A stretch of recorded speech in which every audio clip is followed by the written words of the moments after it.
तब्बल 2.5 किलोमीटर लांबीचा तिरंगा हातात राष्ट्रध्वज घेत नागरिकांचा ओसंडून वाहणारा उत्साह आणि पाकिस्तान विरुद्ध तीव्र संतापासह निषेधाच्या घोषणा देत अन भारतीय सैन्य दलाचे प्रोत्साहन वाढवत वस्त्रनगरी इचलकरंजीत शनिवारी भव्य अशी तिरंगा एकता रॅली काढण्यात आली। या माध्यमातून भारतीय जवानांना हजारोंच्या संख्येने सामूहिक सलामी देण्यात आली। काश्मीर पहलगाम येथे झालेल्या आतंकी हल्ल्याच्या ऑपरेशन सिंदूरच्या माध्यमातून भारतीय सैन्याने जशास तसे उत्तर देत पाकचे कुटील मनसुबे धुळीस मिळवले। भारतीय जवानांचे देशाप्रती असणारे योगदान अतुलनीय असून या जवानांचे मनोबल वाढविणे हे आपले कर्तव्य असल्याने इचलकरंजीत तिरंगा एकता रॅलीचे आयोजन करण्यात आले होते।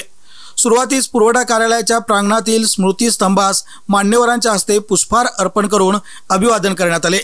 त्यानंतर राष्ट्रगीत होऊन महात्मा गांधी पुतळा येथून रॅलीला सुरुवात करण्यात आली। सर्वांच्या हाती राष्ट्रध्वज व परिधान केलेल्या तिरंगी टोप्या यामुळे संपूर्ण परिसर तिरंगामय झाला होता।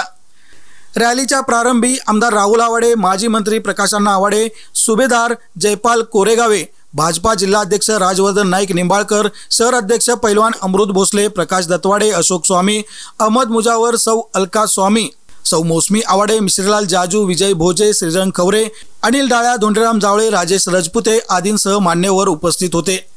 यावेळी सेना आणि सुरक्षा दलांना मोकळीक दिल्याबद्दल आणि पाकिस्तानला धडा शिकवल्याबद्दल लष्कर आणि सुरक्षा दलांचे त्याचबरोबर पंतप्रधान नरेंद्र मोदी यांचे अभिनंदन करण्यात आले।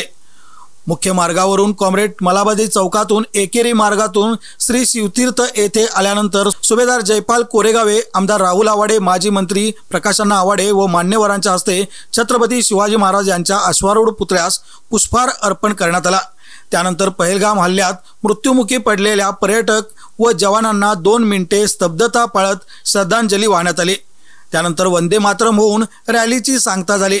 यामध्ये माजी सैनिकांसह तरुण, महिला, विविध शाळांतील विद्यार्थी, विद्यार्थिनी, खेळाडू, नागरिक राष्ट्रध्वजासह मोठ्या संख्येने रॅलीत सहभागी झाले होते।